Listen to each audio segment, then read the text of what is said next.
언제나 명쾌한 해설을 해주시는 뉴스 전문가 세 분이 오늘도 스튜디오에 나와 있습니다. 박성현 더불어민주당 상근 부대변인, 이수희 변호사, 그리고 김태현 변호사 세 분입니다. 어서 오십시오. 자, 지금 이 시간 국회에서는 앞서 전해드린 것처럼 국민의힘 새 원내대표 경선이 진행되고 있습니다. 야권 통합, 차기 대선 관리, 이런 막중한 업무를 수행할 국민의힘의 새 원내대표 자리를 두고 이 4선의 권성동 의원, 그리고 김기현 의원, 또 3선의 김태흠 의원, 유이동 의원이 이 4파전을 벌이고 있습니다. 자, 제1야당 원내대표 선거에서 단연 관심을 모으고 있는 키워드 중에 하나가 바로 윤석열 전 검찰총장이죠. 원내대표 누가 되느냐에 따라서 이 윤 총장과의 관계 설정도 달라질 것이다. 이런 얘기도 나오고 있습니다. 권성동, 김기현, 자, 이 두 후보 이야기 먼저 이야기 듣고 오시죠.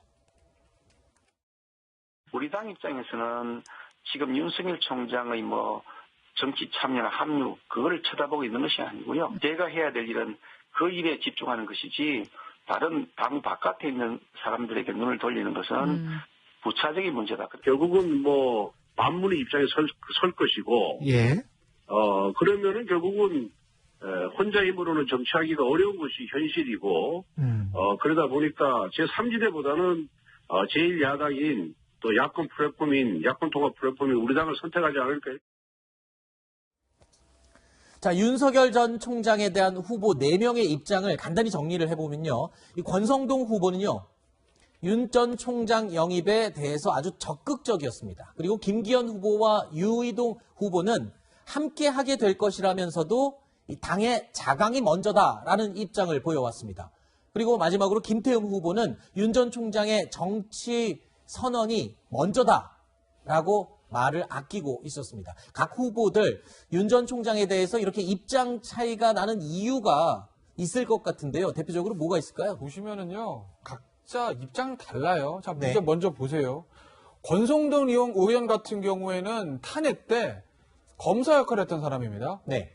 개파는 비박계 출신인 거죠. 어떻게 보면 본인의 개파에서는 뚜렷한 대선 후보가 없습니다. 그러니 윤석열 전 총장에다 적극 영입으로 돌아설 수밖에 없는 거고. 그 다음 김기현 후보하고 김태현 후보 볼까요? 김기현 후보 같은 경우는 영남입니다. 지역 베이스가요. 네. 김태현 후보는 어디죠? 충청이긴 하지만 친박계 출신입니다. 네. 아무래도 영남하고 친박계, 특히 지금 영남 쪽에서 얼마 전에 김용판 의원 같은 경우에 적폐수사하고 사과해라.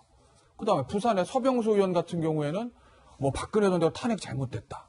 지금 영남하고 친박계 중에서 윤석열 전 총장에 대한 조금 약간의 비토 얘기를 나오지 않습니까? 네. 그게 반영된 걸 거고, 그 다음에 유이동 의원, 당 체질 개선 우선이다. 유이동 의원 같은 경우는 대표적인 유승민계 의원입니다. 그러면 아무래도 유력 대선 후보인 유승민 전 대표의 어떤 입장이 좀 고려되지 않겠습니까? 네. 각자 속한 지역 기반, 계파 이런 것들에 따라서 윤석열 전 총장을 바라보는 시각이 조금씩 다른 거죠. 네. 자, 그리고 또 이 국민의힘 새 원내대표는요, 여당이죠. 이 민주당 윤호중 원내대표와 어떻게 협상에 나서고 또 어떻게 대여투쟁을 이끌 것인가도 중요한 역할이 될 것으로 보입니다. 자, 윤호중 원내대표의 당선으로 공석이 된 국회 법제사법위원장은 또 누가 되느냐? 이것도 또 초미의 관심사인데 민주당이요, 박광온 의원을 내정을 했습니다.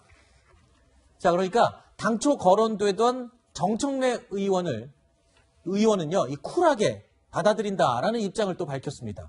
본인이 하지 못하게 됐는데도 괜찮다, 이런 입장을 밝힌 건데, 국민의힘에서는요, 국민들의 매가 점점 더 쌓일 것이다 라면서 민주당의 일방적인 독주를 받아들일 수 없다라는 입장입니다. 자, 강성 친문인 정청래 의원보다는 상대적으로 온건한 박광온 의원을 내세웠다고 해도, 자, 국민의힘이 요구하는 건 이 법사위원장 자리 그 자체를 좀 달라라는 입장이잖아요, 사실.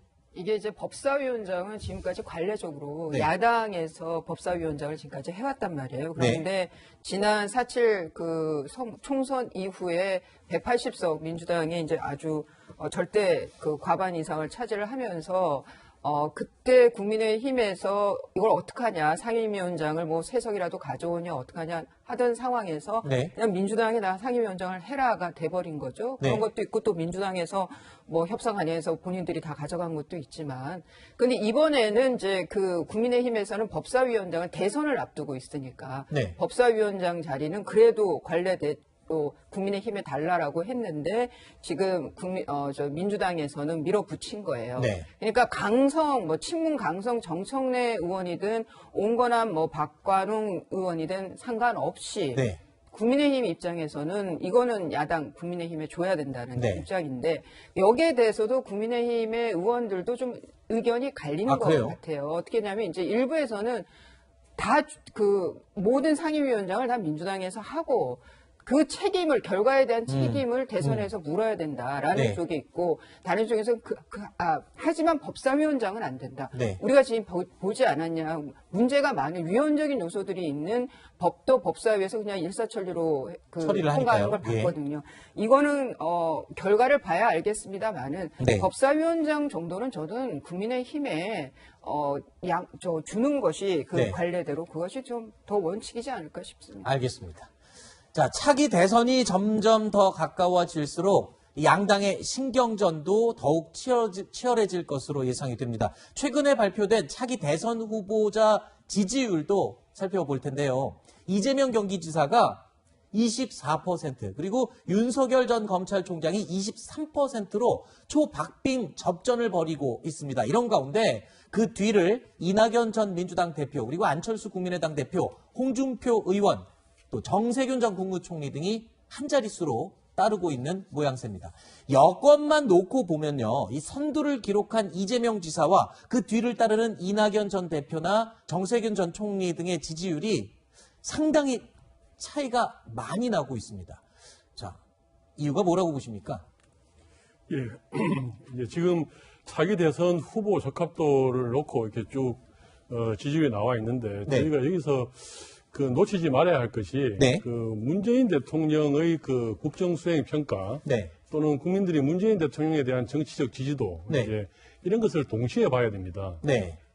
지금 보면 문재인 대통령의 국정 수행 평가는 이렇게 긍정적인 평가가 30대 후반, 그리고 이제 정치적으로 지지하느냐는 40대 후반까지 나옵니다. 이제 네.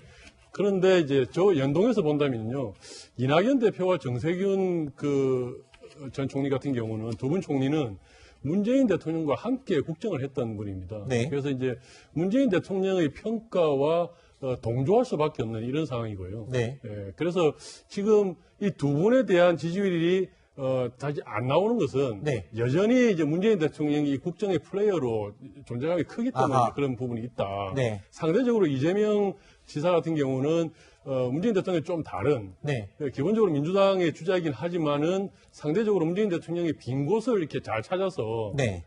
잘 이렇게 치고 나가는 이런 방법으로 이제 여론의 좀 지지를 좀 받고 있는 상황이기 때문에 네. 지금 이제 저거는 이제 조금 이렇게 좀 부족한 부분이 있는 평가 지표다라고 보고요. 네. 또 하나는 여야가 각각 누가 대표가 될 것이냐. 네. 이 부분들이 상당히 지금은 중요하지. 전체적으로 나열된 어떤 지지율, 이거는 이제 크게 중요하지 않다. 이렇게 보고 있습니다. 알겠습니다. 예. 아직 대선까지는 시간이 많이 남았으니까요. 지금의 지지율 참고만 할 뿐이지 큰 의미는 없다. 지금 이렇게 말씀을 해주셨습니다.